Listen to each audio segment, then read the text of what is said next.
sa sarili mo. Siguro naman yeah, papayag kayo sa gusto mo, no? Alam ko na kung anong sasabihin ng inyong papa.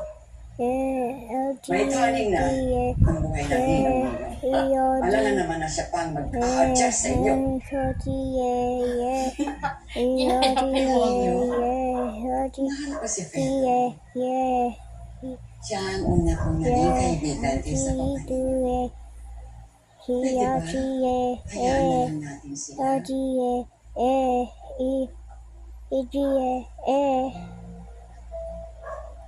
Sa edad nila ngayon, may sarili na silang buhay.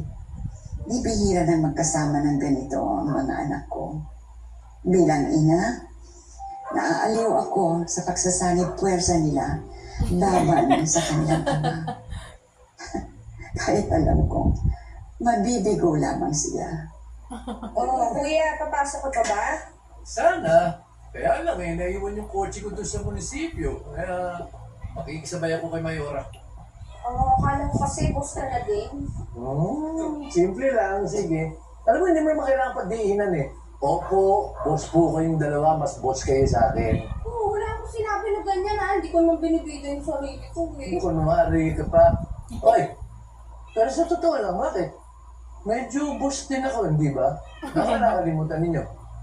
Oy, na-promote dito, assistant head ng assessor's office. Nung isang taon pa yun, ha?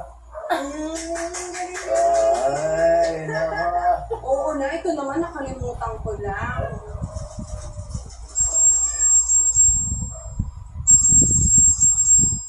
Hello, Ben. Hello, Mayora.